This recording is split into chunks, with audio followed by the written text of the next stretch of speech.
யோபு என்று சொல்லி ஒரு மனிதன் இருந்தார். நல்ல ஒரு செல்வந்தர், நல்ல ஒரு ஆஸ்தி உள்ளவர்.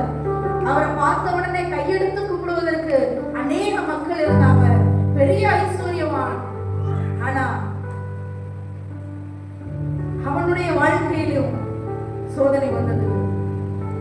ஒரே நாளில எல்லா பிள்ளைகளும் அழிந்து போயிட்டாங்க. ஒரே நாளில அவனுக்கு உண்டான எல்லா நிலங்கள் எல்லாமே போச்சது. ஆனாலும் வேதத்திலே சொல்லப்பட்டிருக்கிறது, அவன் நாவினால் ஒரு பாவமுமே செய்யல. மறுபடியும் அடுத்த ஒரு சோதனை வருது. அவனுக்கு உண்டானதை மாத்திரம் நீங்க எடுத்ததுனால அவன் பெருசா உண்மை தூசிக்கல. ஒரு மனுஷனுக்கு ரொம்ப துன்பம் எப்போ வரும், ரொம்ப தாங்க முடியாத வேதனை எப்போ வரும்னா தன்னுடைய சரீரத்துல வேதனை வரும்போது. அப்ப அவனுடைய சரீரத்தை நீங்க தொட்டு பாருங்க. சரி, அதுலயும் என்னுடைய மகன் என்னை நிந்திக்க மாட்டான் என்கிற நம்பிக்கையில் அவனுடைய சரீரம் முழுவதும் கொஞ்சம் நான் அந்த காரியத்தை அப்படியே சிந்திச்சு பார்க்கும் பொழுது என்னாலே அதை நினைச்சு கூட பார்க்க முடியல. ஏன்னா அவனுடைய சரீரத்தை வெடிப்பு வெடிப்பா ரத்தம் சொட்ட சொட்ட உட்கார்ந்து இருக்கிறான். புழுதியில உட்கார்ந்து இருக்கிறான். அந்த புண்ணெல்லாம் புழுதி அப்பி கொண்டது. நண்பர்கள் வர்றாங்க. அந்த நண்பர்கள் சாதாரணமான நண்பர்கள் அல்ல. அவனை பார்த்த உடனே அவருடைய சால்வையெல்லாம் கிழித்து போட்டு 7 நாள் எதுவுமே சாப்பிடல, மௌனமா அமர்ந்திருந்தாங்க. அப்படி ஒரு திக் ஃப்ரெண்ட்ஸ். 4 நாள் அவனை மனமடிவாக்குறாங்க.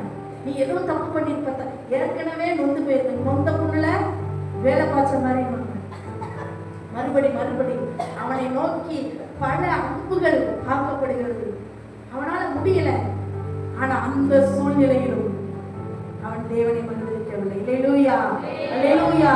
எந்த சூழ்நிலையானாலும், என்னுடைய மாம்சமே அழுகி நாற்றம் எடுத்தாலும், என்னுடைய ஐஸ்வர்யம் எல்லாம் அழிந்து போனாலும், என்னை காக்க என் தேவன் இருக்கிறார். அல்லேலூயா, அல்லேலூயா. அவருடைய முன்னிலைமையை பார்க்கிலும் அவருடைய பின்னிலைமை ஆசீர்வாதமாக இருந்தது. யாரெல்லாம் அவன் அற்பமா பேசினாங்களோ அவங்க எல்லாரும் திரும்பி வந்து அவனை பார்க்கும் பொழுது அநேக செல்வத்தோடு, அவனுக்கு முந்தி இருந்த செல்வத்தை காட்டிலும் அவனுக்கு பிந்தி இருந்த செல்வம் அதிகம். அவனுக்கு முந்தி இருந்த ஆடு மாடுகளை காட்டிலும் அவனுக்கு பிந்தி இருந்த ஆடு மாடுகள் அதிகம். அல்லேலூயா, அல்லேலூயா. தேவனுடைய ஆசீர்வாதம் என்றால் அப்படித்தான். அல்லேலூயா. உங்களுக்கு ஒரு சின்ன துன்பம் வரும் பொழுது, உங்களுக்கு ஒரு சின்ன கஷ்டம் வரும்போது மனம் கொண்டு போயிடாதீங்க. ஏன்னா உங்களை அப்படியே விட்டுட்டு செல்லுற ஆண்டவர் நம்முடைய ஆண்டவர் கிடையாது. உங்களை கைப்பிடித்து உயர்த்துகிற ஆண்டவர்.